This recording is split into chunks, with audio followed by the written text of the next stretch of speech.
Australia is the greatest nation on earth, but our way of life and freedoms are under constant assault by corporate media and political elites. They seek to divide us, to make us feel ashamed of our past, and to convince the next generation that Australia is not worth fighting for. If we don't stand up for our values, we will lose. Since 1943, the Institute of Public Affairs has led the debate on the big issues facing our nation's future. Each week, the research of the IPA reaches more than 500,000 Australians on issues like the voice to Parliament, energy security, education, and Australian values. The IPA never takes a step back, and we have been with CPAC since day one.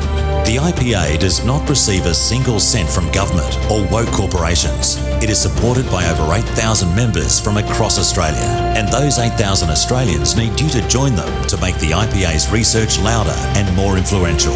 Visit our booth today and become a member of the IPA with a special CPAC offer for this weekend only. You can make a difference. Next up, we are very lucky to have the Deputy Executive Director of the Institute of Public Affairs, Daniel Wild. Ladies and gentlemen, give Daniel a warm welcome.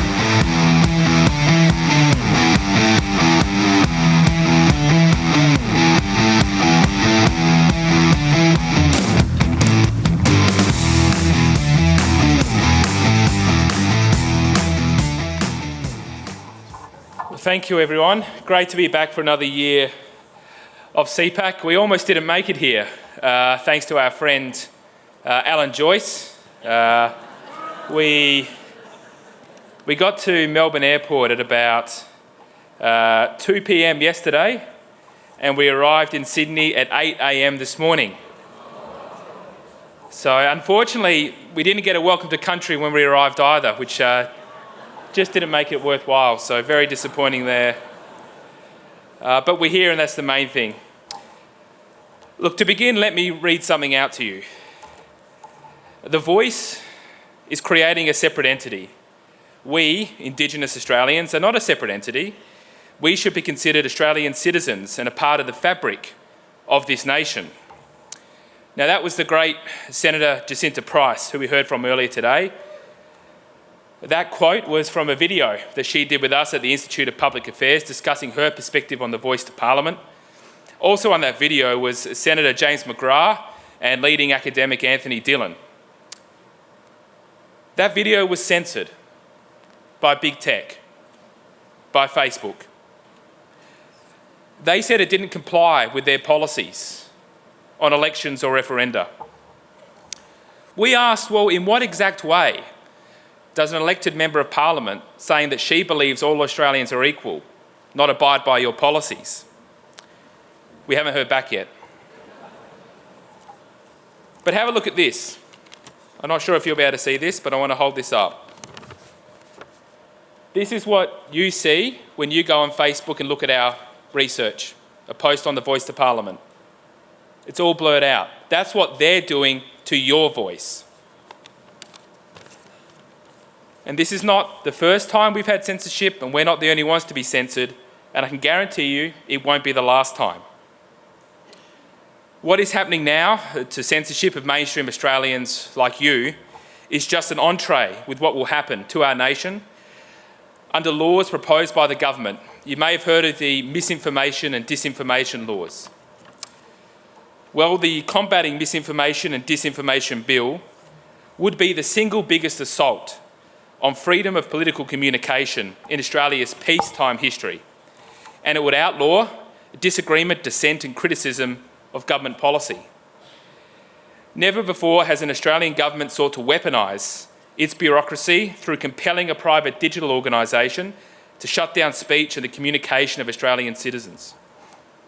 The bill takes the very worst of Sections 18C and the since abandoned Finkelstein laws, it supercharges them, removes critical legal protections that Australians ought to have, and would empower a vast and secretive bureaucracy to hunt and shut down Australians who disagree with contentious and debated government policies. Under the bill, there are entities who, of course, would be exempt. Government is exempt.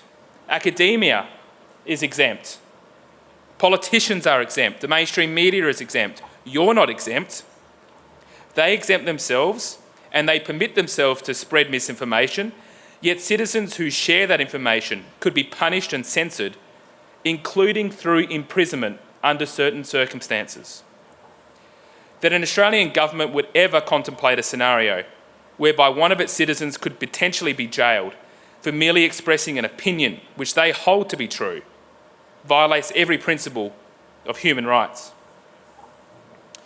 Under the laws, an unelected and unaccountable star chamber bureaucracy in the Australian Communication and Media Authority would be empowered to define the official definition of the truth. It would be ACMA that adjudicates on what is and what is not misinformation.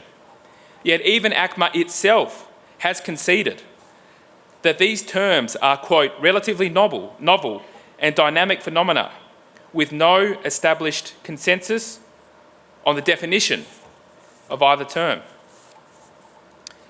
And at the same time as they concede this, the bill removes critical legal protections such as the privilege against self-incrimination, a linchpin of judicial fairness, which dates back to 17th century English common law. And the vagaries of the bill are such that no Australian could be sure if at any point in time they're following the law. As you know, a foundational principle of the rule of law is that for the law to be followed, it must be understood. Yet terms such as misleading and deceptive are inherently vague and evolving and subject to interpretations. Yet in face of all this, it is up to you and I to continue to tell the truth.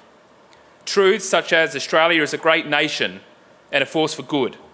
Truths such as we are all equal and must not be divided by race. Truths such as pursuing moral, spiritual, cultural and economic excellence is superior than a life based on identity politics and division. It is our civilisational duty to continue to communicate these truths so that the values that have made Australia the nation it is today will endure for generations to come. Friends, as we gather here today, we must reflect on the question of why it is that they are going to such great lengths to censor us. Well, there are two reasons. The first is that we are right, and the second is that we are winning. This is a government more radical than Whitlam. Their cheerleaders and apologists in big tech, the mainstream media, academia, the ABC, the woke corporations and the inner city elites know that the only way they can win a debate is through refusing to allow one to happen. The only debate they can win is a debate which they make unlawful. And they know when Australians learn the truth about their agenda, they do not support it. Let's briefly look at The Voice. When Australians understand that The Voice will create division based on race, when they understand it would brick into the Constitution and cannot be removed, when they understand it will be a Canberra-based bureaucracy with an urban bias removed from remote and Indigenous communities, when they understand that Indigenous communities themselves are split on the matter, they are far less likely to support the proposal. As it's mentioned before, we are up in the polls, and as people learn about this, it goes our way. But there is a long way to go. The Yes campaign is armed with $30 million of corporate and taxpayer money. They have an army of volunteers, and we can't grow complacent. Yet rather than debate, the political, corporate and media elite seek to censor, and no wonder why. Nothing annoys the Yes campaigners more than when you quote back to them words that they have actually said. So let's do that. Listen to this. Marsha Langdon, co-author of the Karma Langdon report, which our Prime Minister has repeatedly referred to as the authoritative source on details on the Voice to Parliament, including holding that report up in Parliament. This is what Marsha Langdon said. Our constitution is racist. It was designed as a racist constitution. People who are opposing the Voice referendum are saying we are destroying the fabric of their sacred constitution. Yes, that is right. That is exactly what we're doing. End quote. Think about that. The Yes campaign believes our constitution and by extension our nation is racist. They don't want to change our constitution. They want to get rid of it. And how do they do that? Through a treaty. Make no mistake, the purpose of the Voice is to be a counterparty to a treaty. And a treaty would become Australia's second constitution, nullifying our actual constitution. And Australia Day, that would be Treaty Day. This is why our Prime Minister parades the New Zealand model based on the Treaty of Waitangi, which is in essence the New Zealand Constitution, as the model that Australia should follow. This is what is at stake for our nation. This referendum is not about the voice to Parliament. It's about the future of Australia. It is a turning point. If we lose, then the Australia that we love, the Australia of egalitarianism, of democracy and of freedom, will be lost forever. But what if we win? If we win, then we continue our journey as a nation. The true story of Australia is not that we are a racist nation, built on stolen land by colonial invaders presiding over a never-ending series of oppressions. That's not our history. It's not even close. The exact opposite is true. The true history of Australia is how a group of disparate, inward-looking penal colonies set up on the other side of the world by Britain overcame hardship and division to become among the most tolerant and fair-minded of nations. We are the people who made pioneering advances to freedom and democracy, which were well ahead of their time. We are the people who went further than any other nation in establishing the rule of law and equality before the law, just 4 months after the very first Australia Day in 1788, when 2 lowly convicts won the right to sue a ship's captain, known as the Cable Case. This was foundational and visionary. It gave equal standing before the law for all, from convict to captain, something not available in Britain for decades to come. We are the people who, as far back as 1836, made critical advances to religious tolerance, when New South Wales Governor Burke established the Church Act, providing equal funding for Catholic and Protestant churches at a time when sectarian conflict was rife. We are the people who invented the secret ballot, a cornerstone of democracy around the world, guaranteeing one person, one vote.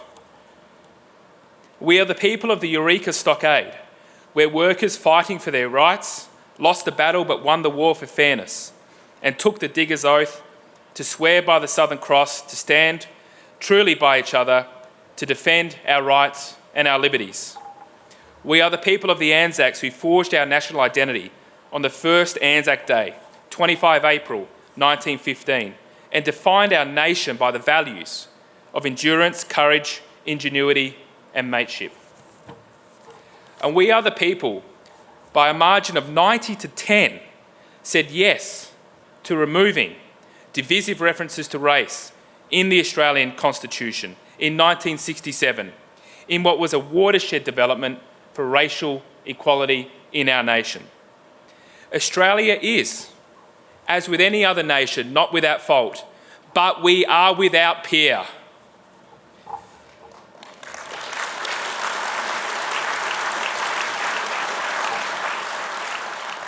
And there is a very clear choice in front of us between those who run down our country and call us racist, and between us who believe Australia is a force for good in the world, between those who preach divisive identity politics, and between us who believe we're all Australians, between those who say our Constitution is not worth defending, and between us who understand it is our constitutional democracy which is the foundation of our way of life and our prosperity, between those who say we should go backward and those of us who say we must go forward. And it is our opportunity to say no to the divisive sectional agenda of the elites, and our opportunity to reaffirm our commitment to Australia, the Australia that we love and that we know, to pass this nation and its values and its institutions onto our children and onto our grandchildren. This is our responsibility. I'm grateful to be in this fight, and I'm looking forward to casting my vote in October, because referendum day will be the day that we say yes to Australia. Thank you.